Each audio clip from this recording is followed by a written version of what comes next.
Hey folks, Todd Coburn here with your Aerospace Structure series. This is lecture 14 of our Structures 1 class, and we're going to focus on beams, the slope and deflection. We did that last time, but now we're going to focus on indeterminate beams. We're going to find that the approach is basically the same. We're just going to end up with more algebra as we have more and more constraints that we're going to have to put in those boundary conditions in order to solve. Let's take a look at how it works. So first, remember, we have our equations relating the change in shear, dV dx, internal shear, versus the loading. The loading is equal to change in shear. If there's a load on the beam, the shear will change. Transverse load. That also means it's the same equation that we integrated in order to get the shear from the W dx, the loading per unit x. We also have our moment relation. dm dx equals v. That means if the moment changes, we have a shear. It also means if we have a shear, that shear as a function of x is going to change our moment. These are two critical relations that we talked about last time. Another critical idea is the definition of the singularity function that we talked about last time. This slide covers it. Go back and review that if you need to. We need to understand how the calculus of these work. This table here out of our textbook is the key to implementing singularity functions. Now, a number of undergraduate texts will have different formulas. Some of them define W upwards as positive, some define W downwards as positive. This nomenclature is actually you're going to find easier to not make a mistake.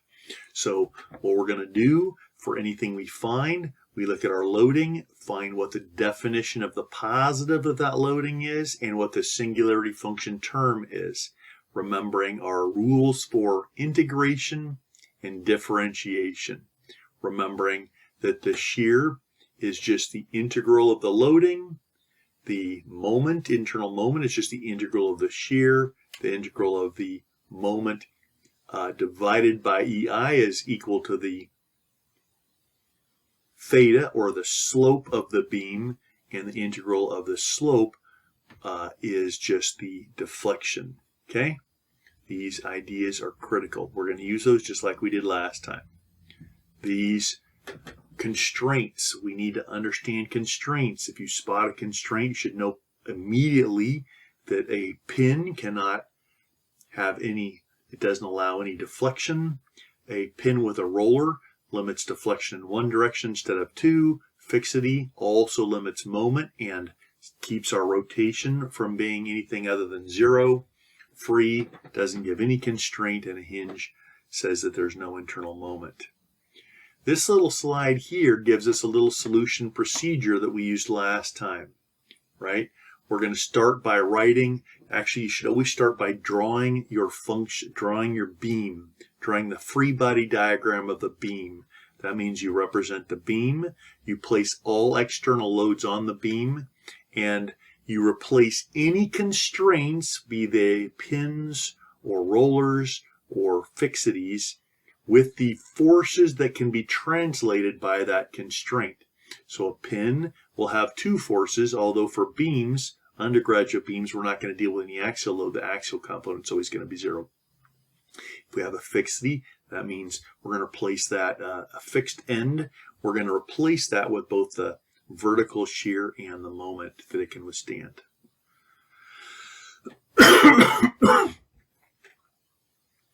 Once we've drawn our beam with all external loads and all constraining loads, then and with dimensions identifying where each of these are, we then write our loading function W of x.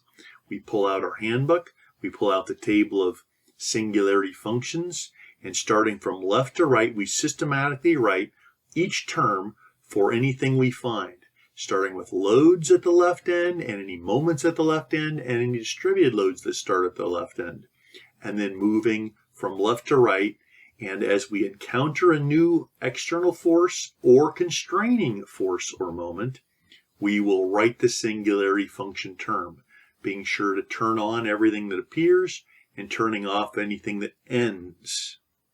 Okay? We then integrate that using our simple approach for integration to get the shear, internal shear. We integrate that again and divide that by EI, and that gives us the curvature. M over EI is the curvature. We then integrate again to get our slope. Now this is the first time. Now each time we integrate, we're going to get a constant of integration. But the constant of integration for the first two integrals will always be 0. You can prove this by plugging in a couple boundary conditions, or you can just carry on and ignore it because it's going to be 0.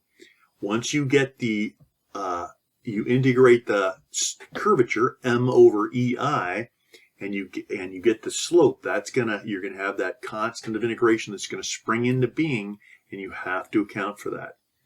And then we're gonna get another one. We can integrate again for our deflection, and we're gonna get another constant of integration.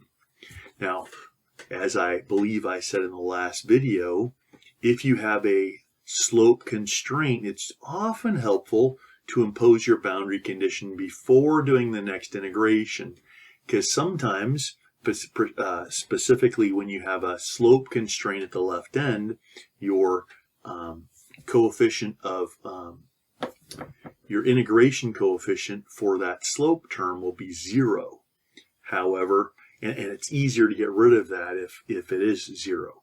However, you can always just continue on just with a little bit more algebra. You can deal with that. So this is the same exact approach that we used last lecture, and now we're going to apply it for indeterminate beams. So this little beam here, we can see that it's indeterminate because it has too many constraints to be solved by statics alone. However, we can easily solve this by simply working our way systematically from left to right. We would redraw this beam. We would replace any constraints with their forces or moments, and then we would start writing our singularity terms. Okay, now we can impose our relations for statics first, summing our moments, summing our forces. Because we can't determine those statically, then we're going to find out they're going to be equations that are set as functions of each other, and we're going to have to continue on anyways. So it's often better to just start writing your singularity function, start working through, because some of those unknowns will appear before us.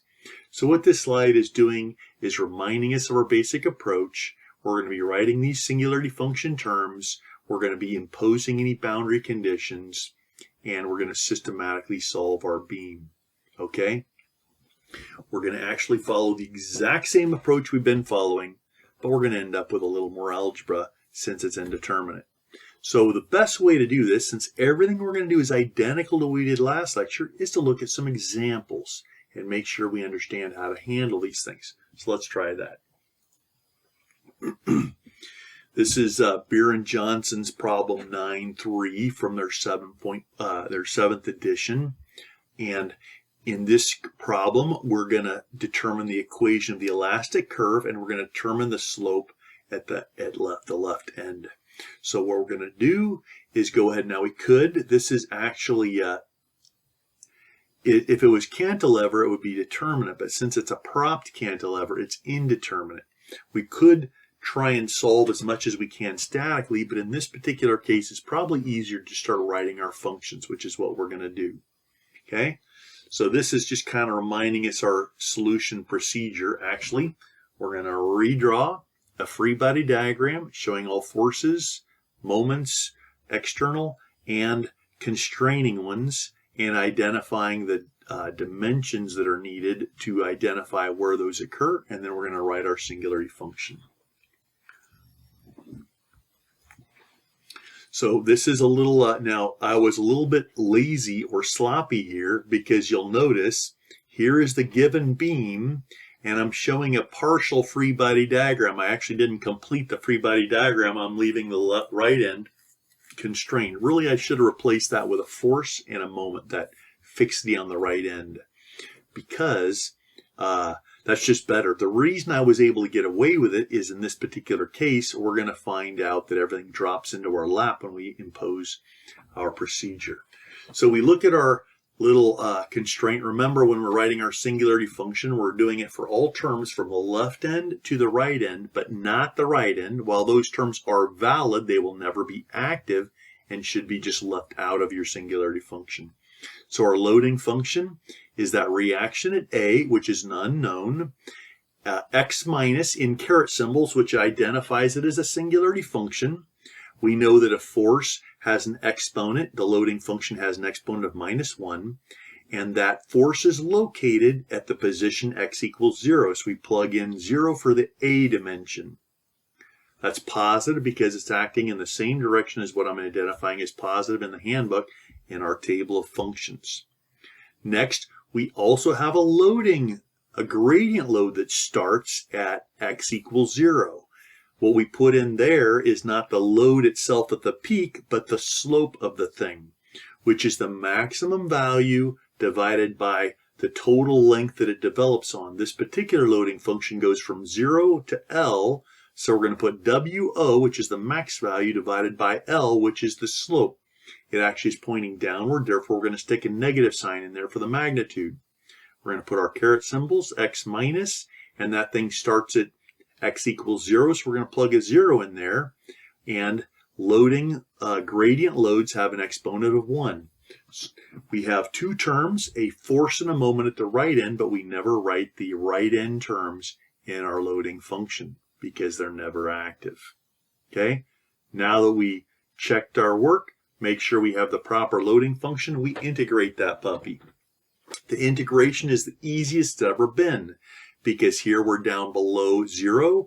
That means that we're just going to be ratcheting that -1 for the first term up to a 0, and that 1 for the second term. So we're going to make that 1 becomes a 2, and it's going to drop a 2 into the denominator.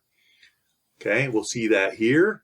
When we integrate our loading deflection to get our internal shear, we've got RA, x minus a 0 to the 0 power. We ratcheted that exponent up 1. And then we've got W over L minus W over L, x minus 0. We ratchet that 1 up to a 2, and we drop a 2 into the denominator, as you see there. And here, you can actually just ignore the coefficient of integration, constant of integration.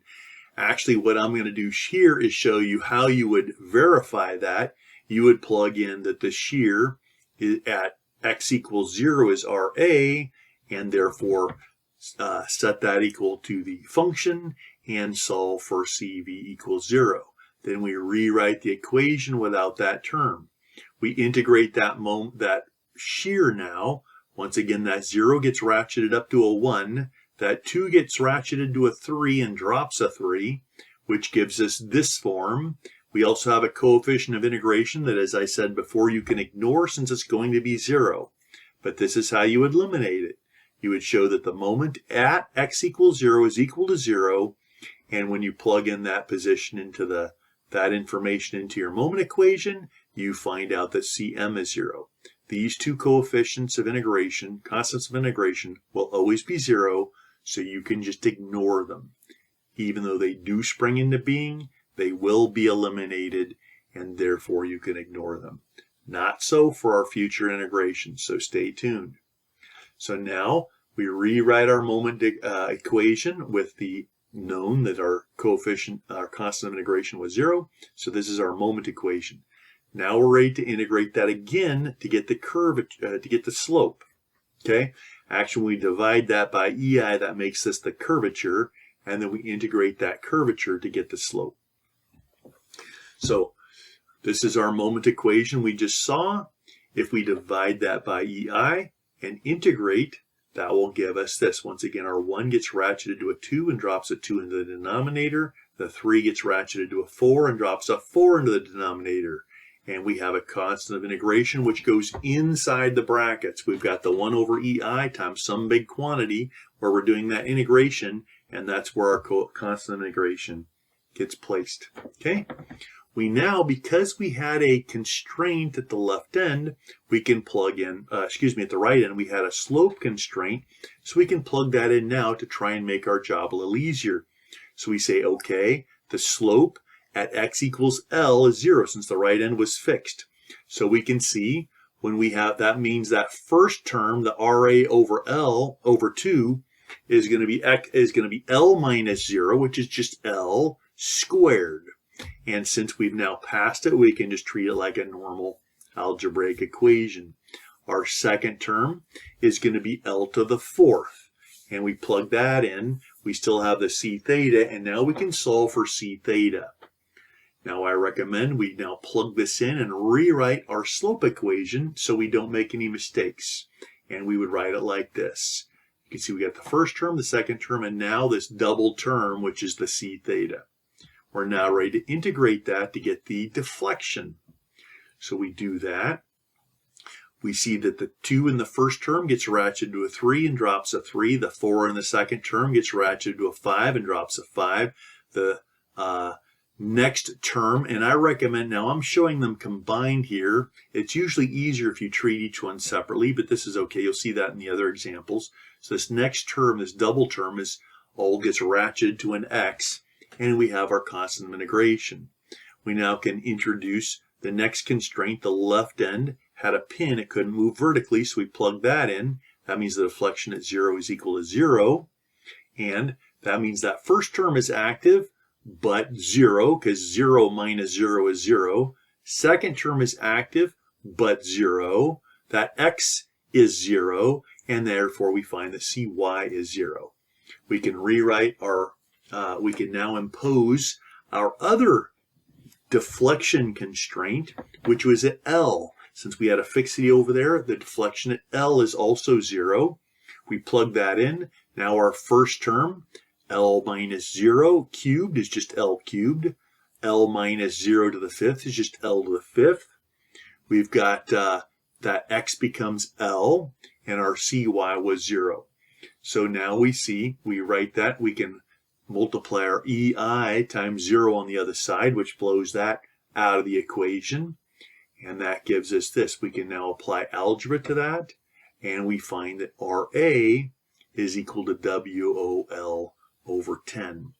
And while this is positive, that means the assumed direction of that reaction is correct.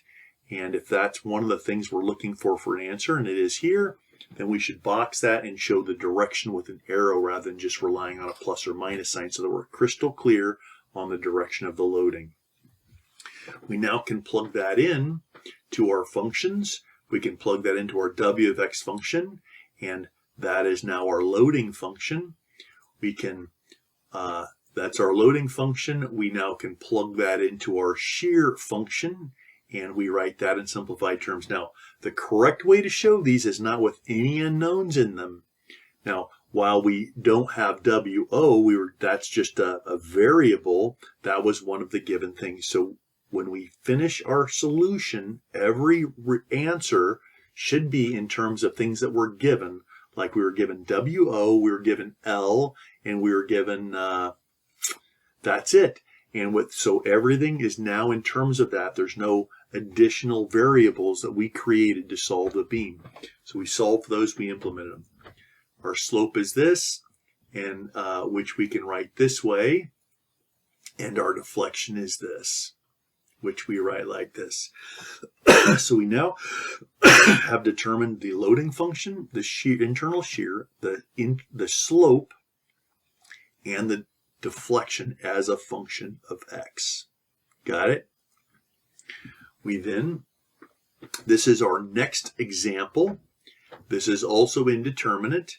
And in this case, we're going to be looking for the reaction at each support. And this is from Beer and Johnson's problem 9.152. Even if you like the clarity of my text, my handbook, it's useful if you're trying to learn this stuff to get a copy of Beer and Johnson or Hibbler or Merriam and Courage's Mechanics of Materials text, because they're going to have both worked out examples and also a bunch of problems with answers in the back of the book that you can practice on. So there's no point buying it if you're not going to practice. But if you're trying to learn this, that's a good way to get a bunch more problems to hone your abilities on. Those are good textbooks and will help with that. So let's go ahead and solve this. We're going to start by drawing our free body diagram. You'll notice I drew all external loads. That was just P. And I replaced all constraints with the constraining forces. And that's RA, RB, and RC. And identified where they are. We have dimensions showing where they are. We now can write our loading function starting from left to right. Our first term is RA. It's acting upward, so it's positive. It starts at 0, and forces get an exponent of -1. Our next one is RC. Starts at L. Forces get an exponent of -1, and since that is acting upward the way we assumed its direction, that's positive. I recommend when you're drawing your free body diagram, always draw forces and moments in the positive direction. It's kind of arbitrary, and sometimes you'll notice that they're going to be in the other direction, but if you always draw them positive, you're going to find most people find it more intuitively easy to not make a mistake, because if you end up with your calculation showing it positive, then it remains in the positive direction. If you end up calculating it's negative, you find out it's in the opposite direction, which happens to be the negative direction. If you would assume that this was one of these was negative, and then later calculated that it's negative, you've got a double negative, negative, negative, which is actually a positive, but that will confuse most people and introduce errors that you don't need. Okay? So we've got our C term. It started at x equals L. And our next one is also a force, that's P. It's acting in the negative direction according to the way the singularity function is defined. So we have a negative sign there. It starts at 1.5 L, or 3/2 L is another way of saying that. And it's a force, so it gets an exponent of -1. We now have our three terms. Remember, there's also a term at the right end, RB, but we're never going to write the right end terms because they're never going to be active. Now that we have our loading function, we can get the internal shear by just integrating it. Our -1s of each of these is going to go to a 0 without any other change in the function. We now can integrate that again to get our moment. The zeros are going to go to 1, and we're going to divide everything by 1, which has no effect either. Bang! Now that we have the moment, we're going to do another integration. You'll notice in both of these, we didn't write the constant of integration because we already know that they're going to be 0 once we solve for them. Now we take this moment, we divide by EI, that makes it the curvature, and then we're going to integrate it to get the slope. So we divide by EI, that 1 becomes a 2 and it drops a 2. The 1 becomes a 2 and drops a 2. The 1 becomes a 2 and it drops a 2, and we get the constant of integration, which I like to call C theta, which makes a lot more sense than C1 or C2 as many other books use. Okay? We now can, we have no rotation constraints here. These are all pins. There's no rotational constraints. So we'll just continue on and integrate this puppy again. The 2 becomes a 3 and drops a 3 on each and every term, except for C theta, which gets an X, and we get a new constant of integration, Cy. We now are ready to impose our constraints to start solving this, and we have 3 deflection constraints, one at x equals 0, one at x equals L, and one at x equals 2L. This is our little free body diagram. We can plug in our y of 0. The only term that's active is the first term, and it happens to be 0 because 0 minus 0 is 0. We have our constant of integration, which we can see here is 0. Great. We now can impose our second one, which is at x position L. We also have no deflection. Now our first and second term are both active, but the second term is going to be 0. Hence we end up with RA over 6L cubed plus C theta L, and we can solve that to get C theta. It's then useful to rewrite the function. But then I go ahead, instead of doing that, I went ahead and immediately wrote the third constraint, which is at x equals 2L. We also have 0 deflection. Our first term is active. We plug in that. Our second term is active. Our third term is active. And we also have this C theta. So now we can solve this algebraically, and we find a function. We find the magnitude of RC, but it's a function of RA, which is not given. A P, which is given. We don't have a force value, but that's a given variable, and RA, which is not given, hence we need to solve that down further. So we might as well continue imposing. We've got one more. Let's see, we used our 3 constraints. We're now out of deflection constraints. We used all 3. So now we'll go back to statics. We can use either sum of vertical forces or we can use sum of moments. Now if you look at this equation, you notice this has 2 unknowns, RC and RA. So the easiest way to solve this without excessive algebra would be to sum moments in such a way that those are the only 2 variables that remain. So if we sum our moments about point B, you'll find out RC and RA both remain in the equation, but RB doesn't get introduced. So that's the best way to do that so that we can solve this puppy. So we sum our moments about B. You should always show where you're summing it. That's the little B subscript. And also what we're calling positive. I'm calling the right-hand rule counterclockwise positive. We have RA located 2L from the right end from point B. We have RC, which is located L from that end. Both of these are causing moments in the opposite of the assumed direction, so they both get negatives. We have the force P at L over 2, and that's imposing a moment that's in the positive assumed direction. And all that better be equal to 0, or else everything we've been doing since statics is incorrect. We then solve that algebraically, and we get another equation for RC. So we have 2 equations for RC. Both of them are in terms of RA. The easiest thing to do is just to equate these 2 relations since they're both equal to RC. And we're going to do that right here, and we can solve for RA. We find out RA is negative. So since that's one of our outputs, we're going to box that answer, RA, but instead of calling it negative, we're going to show that that means it's a downward force, just like this. Okay? Now we can use this and plug this in to the other equations, or just continue on and replace any place we see RA with this value. So continuing on, we now can we can plug that back into the other relation to get RC, either of those 2 relations to get RC, and we find out that's positive, therefore it's acting up. Now we have one more equation, that's sum of the vertical forces. So we do that next. RA plus RB plus RC minus P must be 0. Solve that algebraically. We have our third reaction, happens to be positive, therefore we give it a little up arrow to show the direction. Box all answers, and we've solved this puppy. That's all we were asking for. Now if we're asking for the loading function or the deflection function or the function of the elastic curve, that's just that loading function. Remember, the reason that the deflection curve, y of x, is the elastic curve is because we're assuming that the neutral axis is the elastic curve, it's the shape, and we're looking and it's the deflection, the position of that.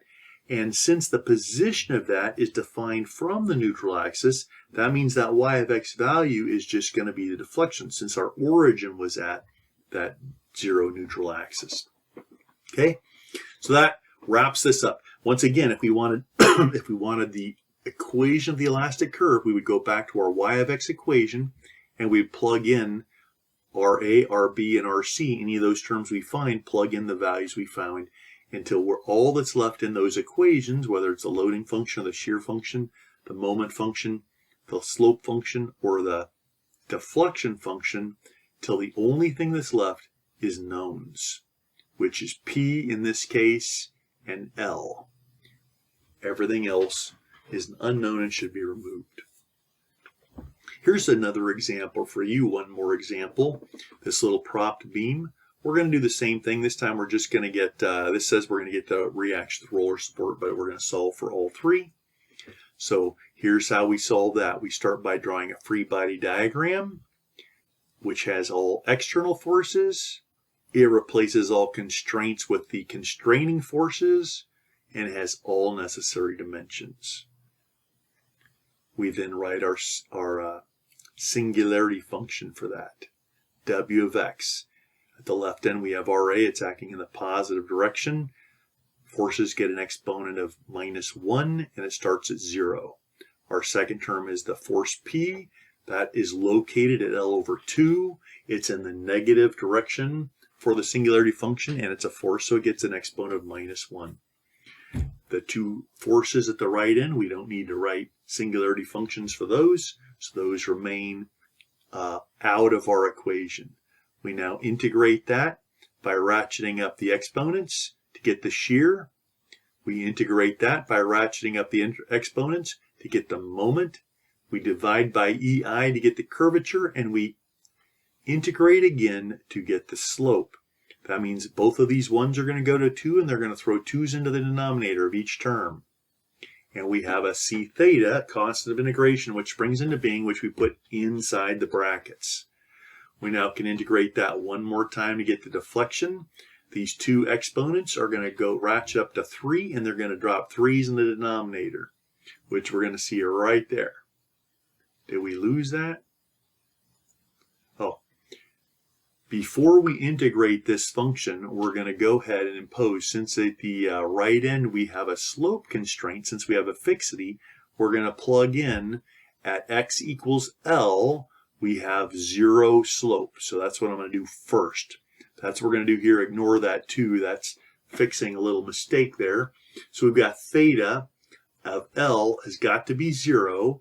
We find out both terms are active, and we can solve this, and we get our constraint for c theta. We now can write our relation, which is rewrite our theta of x, and we're missing one more thing here. Let me fix this. We're missing our end bracket here.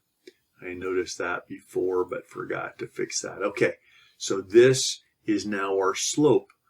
And now we can integrate that again to get the moment. Each of these two exponents are going to ratchet to a 3 and drop a 2 into the denominator. Excuse me, they're going to drop a 3 into the denominator.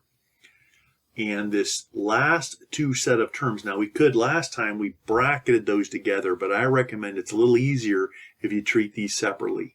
So just during the integration, we'll put a x next to the 1/2 RAL squared and an x next to the PL squared over 8 term, like this. This most people find a little easier to deal with that way. And we also have our constant of integration. We now can impose our boundary conditions, which was that the deflection at x equals 0 is 0, is our first one. And first term is active, but 0. All the other terms are inactive. The two factors that are multiplied by x go away, and we're left with cy is equal to 0. We impose our second constraint, which is the position at x equals L. Our deflection is also 0. And now both terms are active, and we find this, which we now can algebraically solve in order to get our reaction at A. That's positive, hence our A is upward, and we can identify that correctly like this. We now can continue on. We have run out of constraining, I believe we've run out of constraining equations, so we can impose our summation of forces and or moments. In this case, we're imposing summation of moments, and we find out our B is this value. Then we can impose our summation of moments, and we find out our moment at the right end.